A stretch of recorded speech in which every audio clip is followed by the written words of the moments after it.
Thank you, Mr. Behoria. Fellow panelists, ladies and gentlemen, a very good morning to all of you. Uh, it's a bit surprising when there are 600 million people who don't get electricity in this country, we are talking about gas. We're really gassing.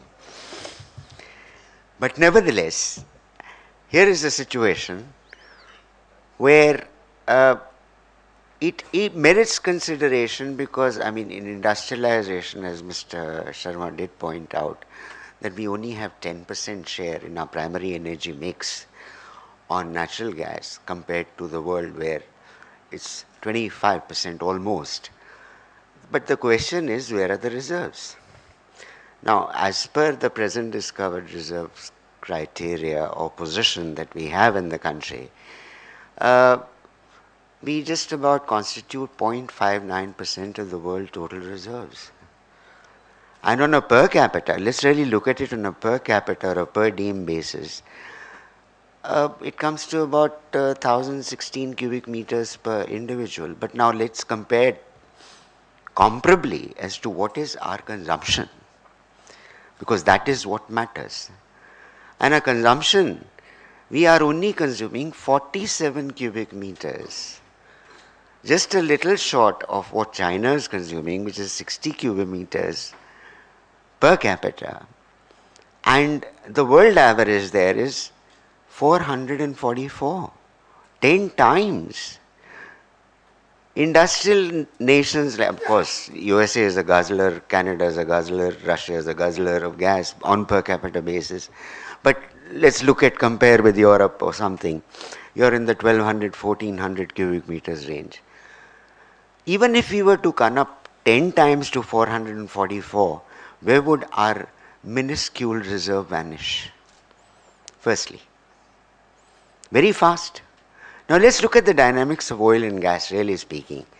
Let's look at an anticline, it's like a U-bell curve, and gas percolates being the lightest at the top, and oil column is in the middle, and water is below. And water by pressure is driving the oil out. And at the same point of time, gas is also from the top putting a pressure. So in initial stages, when you discover a particular field, you're getting pure oil out of the tubes that you have put inside.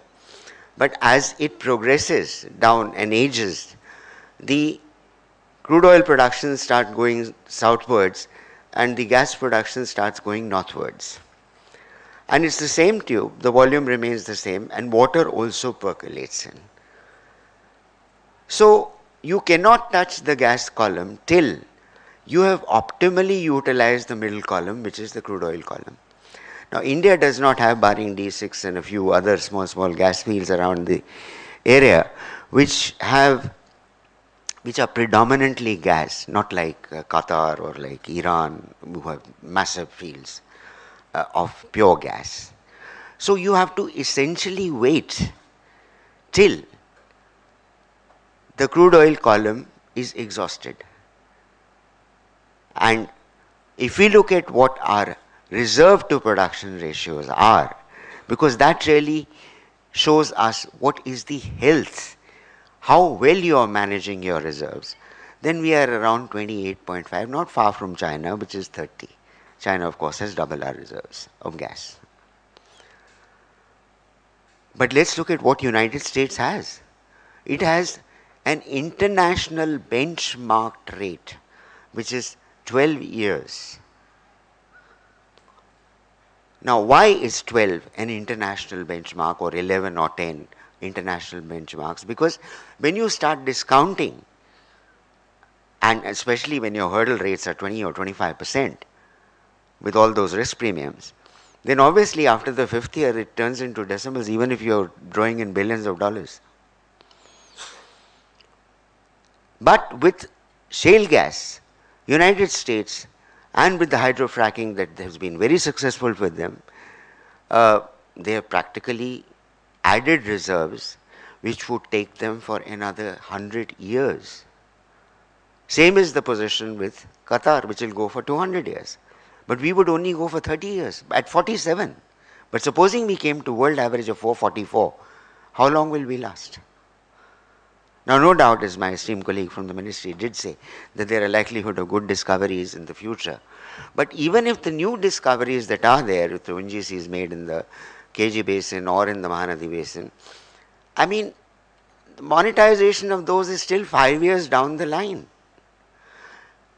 Even if we look at the present scenario and we project forward into the next 5 years, we would probably be looking at a very flat production curve of gas in this country. Because D6 is not likely to pick up unless they drill those another 15 wells. And it's going to be only sliding. Well, let's hope they can control that slide. We have all their best wishes, all the best wishes to them. But as far as the other producers are concerned, it's going to be a pretty flat curve on gas.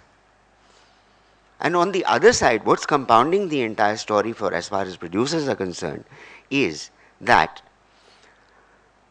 one is your costs are being driven up because in tandem with the crude oil price, the cost of goods and services have gone through the roof.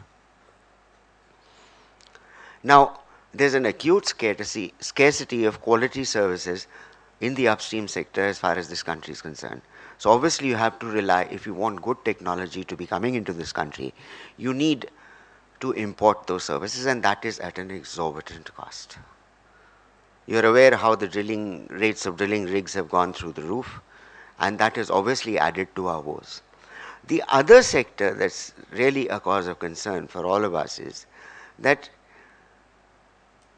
today finding oil or gas is becoming more and more difficult because you have to go into more and more difficult regimes, either deep waters or into hilly terrains or terrains where there is absolutely no infrastructure.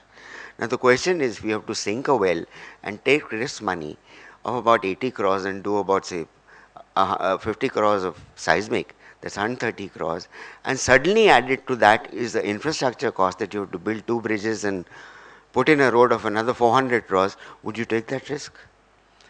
So the question is whether this is a sovereign responsibility or whether you will foot that bill when already you are in a risk situation. So the real opportunity that is there today is that is the services sector, which is servicing the upstream segment, which is so deficient here, that should be attracting adequate investment.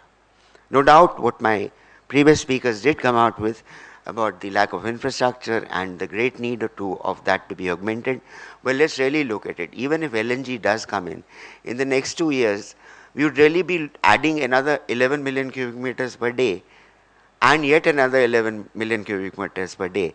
But the question is, when indexed to the price of crude oil, the average which is coming to around $15 per MBTU, would it be a sustainable cost that we would be able to sell it to this country and to the people? Now, my question about what Mr. Vivera asked me about the Northeast. Yes, Northeast, as far as Oil India is concerned, certainly Northeast is looking up, and as far as even ONGC is concerned, they are spending a lot of efforts to revamp their production from that area. As far as the gas segment is concerned, we have today a potential of about 7 million cubic meters in the Northeast, and because the GAIL cracker has got delayed by about 1.5 years, now be coming in about October 13,